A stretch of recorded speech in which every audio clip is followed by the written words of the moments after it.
Hello, everybody. My name is Jeff Gordon, and with me today is current Board of Trustee member Nate Mitchell, and he's also currently the Democratic nominee for mayor of Piermont.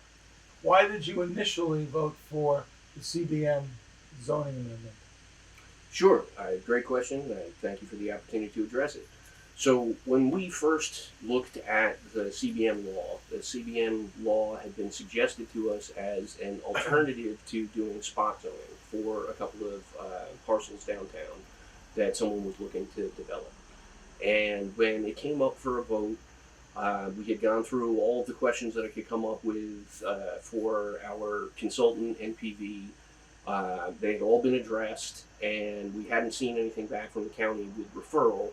And it was very clear that everyone on the board was in favor of this project moving forward and was going to vote for it.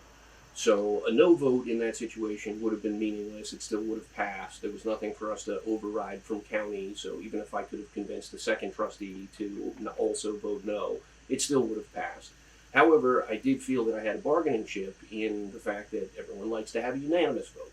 And so I used that bargaining chip to negotiate a reduction in the area that would be encompassed by CBM, specifically to exclude several properties that were within the 100-foot buffer of the 100-year floodplain and had previously flooded. And I did that based on the fact that our LWRP had a recommendation in it. LWRP is a local waterfront revitalization plan. And we finished an update in 2018 on that. And it had a recommendation in it that we should not encourage more development in areas at risk of flooding. So allowing for significantly increased density of housing within the floodplain seemed like it was contrary to our LWRP. And on the basis of that, I successfully argued to the board to remove several parcels from what would become CBM in exchange for being the fifth and unanimous vote for it to pass. Subsequent to the law passing, new information came to light.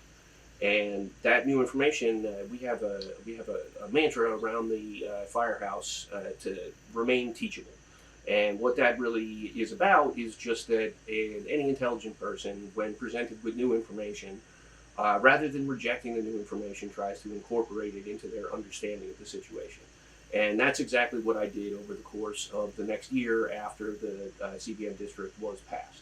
Things came to light, mostly brought to our attention by members of the public doing their own homework, that the county did not, in fact, receive the referral, and that's why we had never received a letter back from them.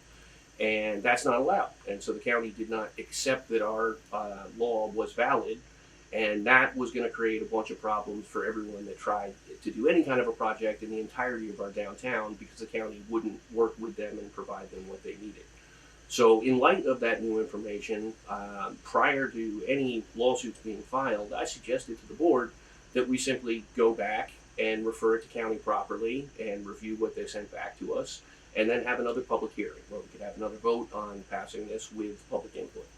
That was rejected in favor of fighting the lawsuit to the tune of over $100,000 to simply try to avoid a public hearing, which didn't make any sense to me. And that's why in July of 2024, I made a motion that we repeal local law number 4 of 2023, which was the law that created the CBM district.